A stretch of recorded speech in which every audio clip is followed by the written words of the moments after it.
Hello everyone, हम discuss करने जा रहे हैं हिंदी व्याकरण का नया टॉपिक जिसका नाम है वर्ण विचार।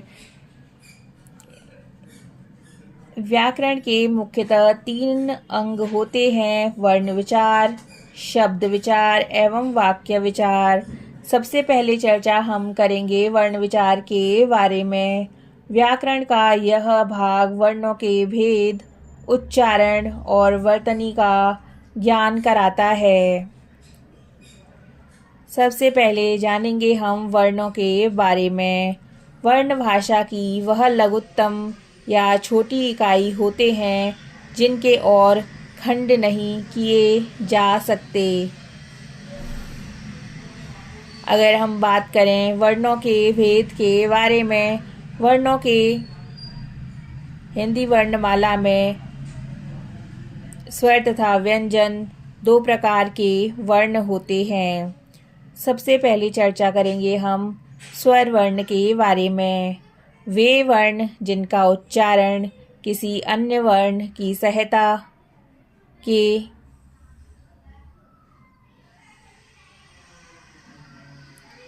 स्वतंत्र रूप से किया जा सके स्वर कहलाते हैं, जैसे अ, ई, उ आदि। अब हम जानेंगे वर्णमाला के बारे में। भाषा के वर्णों के समूह को वर्णमाला कहते हैं। वर्णमाला वर्णों के निश्चित क्रम की व्यवस्था है। नीचे हिंदी वर्णमाला दी जा रही है। हिंदी वर्णमाला के अनुसार स्वर हैं अ, आ, ई,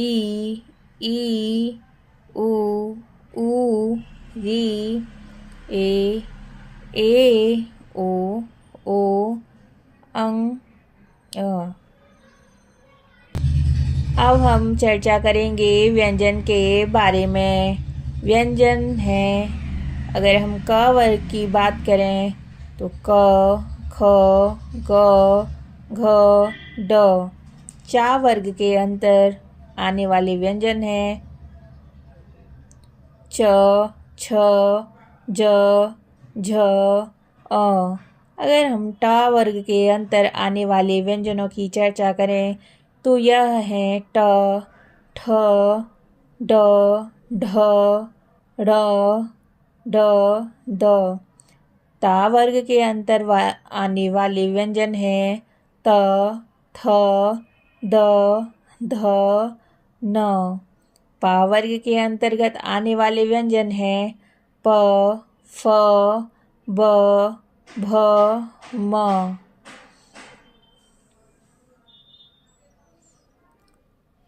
अगर हम चर्चा करें अंतस्थ व्यंजन की तो यह है य, र, ल, व।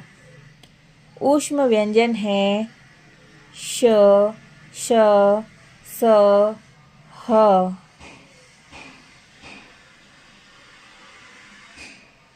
इसके अतिरिक्त संयुक्त व्यंजन हैं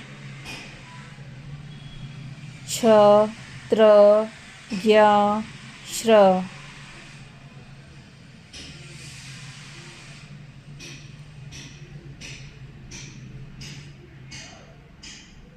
अब हम चर्चा करेंगे वर्णों के भेद के बारे में। हिंदी वर्णमाला में स्वर तथा व्यंजन 2 प्रकार के वर्ण हैं। उच्चारण के आधार पर वर्णों को निम्नलिखित 2 भागों में बांटा जाता है।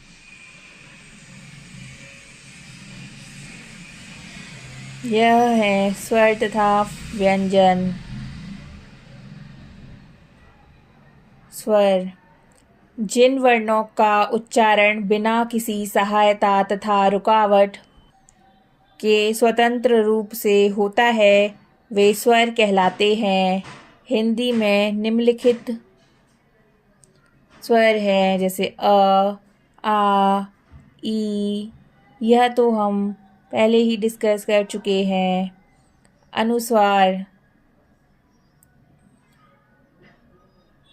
चंद्रबिंदु इसका चिन्ह है, यह स्वर के ऊपर लगाया जाता है। विसर्ग, आप देख सकते हैं इस विसर्ग को हम प्रस्तुत करते हैं कॉलन के चिन्ह के साथ। यह भी स्वर के बाद लगाया जाता है। हमने अब तक चर्चा की है वर्णों के भेद के बारे में। अब हम जानेंगे स्वरों के भेद के बारे में। स्वरों को तीन भागों में बांटा जा सकता है: ह्रस्व स्वर, दीर्घ स्वर एवं प्लुप्त स्वर। सबसे पहले हम जानेंगे ह्रस्व स्वर के बारे में। जिन स्वरों के उच्चारण में कम से कम समय लगता है, अर्थात एक मात्रा काल, उन्हें ह्रस्व स्वर कहते हैं। इन्हें मूल स्वर भी कहते हैं।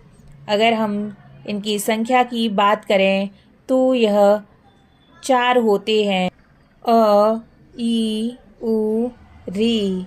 यह ह्रस्व स्वर हैं। दीर्घ स्वर, अब हम जानेंगे दीर्घ स्वर के बारे में। जिन स्वरों के उच्चारण में ह्रस्व स्वरों से दोगुना समय लगता है, वे दीर्घ स्वर कहलाते हैं। अगर हम बात करें इनकी संख्या की तो यह 7 होते हैं: आ, ई, उ, ए, ओ, ओ। अब हम जानेंगे प्लुप्त स्वर के बारे में।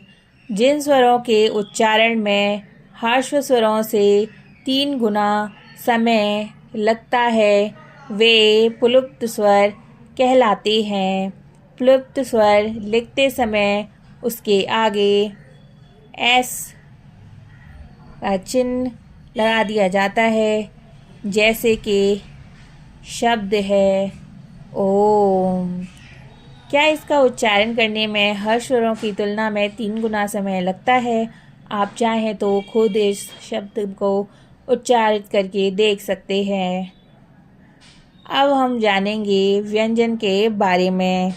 जिन वर्णों का उच्चारण स्वतंत्र रूप से नहीं होता है और जिनके पूर्ण उच्चारण के लिए स्वरों की सहायता ली जाती है, उन्हें व्यंजन कहते हैं, जैसे कि क, ख, ग, घ, ड। अगर हम बात करें इनकी संख्या की तो इनकी संख्या 35 है। अब हम जानेंगे व्यंजनों के भेद के बारे में। प्रयत्न के आधार पर व्यंजनों को 3 भागों में बांटा जाता है: स्पर्श व्यंजन, अंतस्थ व्यंजन एवं ऊष्म व्यंजन। सबसे पहले हम जानेंगे स्पर्श व्यंजनों के बारे में। जिन वर्णों का उच्चारण करते समय श्वास वायु मुख के विभिन्न स्थानों का स्पर्श करती हुई बाहर निकलती है, उन्हें स्पर्श व्यंजन कहते हैं। अगर हम बात करें इनकी संख्या की तो इनकी संख्या है 25। अब हम जानेंगे क वर्ग के बारे में। क वर्ग के अंतर आते हैं क, ख, ग, घ, ड। चा वर्ग के अंतर हैं च, छ, ज, झ, अ। टा वर्ग के अंतर आने वाले स्पर्श व्यंजन हैं ट, ठ, ड, ढ, ड। ता वर्ग के अंतर आने वाले व्यंजन हैं त, थ, द, ध, न। अगर हम बात करें पा वर्ग के अंतर आने वाले स्पर्श व्यंजनों की तो यह हैं प, फ, ब, भ, म। अब हम जानेंगे अंतस्थ व्यंजन के बारे में। जिन वर्णों का उच्चारण करते समय जीभ मुंह के किसी भाग को पूरी तरह स्पर्श नहीं करती, वे अंतस्थ व्यंजन कहलाते हैं। अगर हम चर्चा करें इनकी संख्या की तो यह हैं 4। कौन कौन सी? य, र, ल और व। अब हम जानेंगे ऊष्म व्यंजन के बारे में। जिन वर्णों के उच्चारण के समय मुंह से वायु तेज गति से रगड़ के कारण गर्म होकर निकलती है वे ऊष्म व्यंजन कहलाते हैं। अगर हम बात करें इनकी संख्या की तो इनकी संख्या 4 है। श, स, श और ह। इसके अतिरिक्त हम संयुक्त व्यंजन के बारे में जानेंगे। दो भिन्न व्यंजनों के योग से बने व्यंजन संयुक्त व्यंजन कहलाते हैं। जिन व्यंजनों के बीच कोई स्वर नहीं होता उन्हें मिलाकर बोला और लिखा जाता है, जैसे कि त्र, श्र, ज्ञ, श्र। यह 4 संयुक्त व्यंजन हैं। तो आज हमने जाना वर्णों के भेद के बारे में।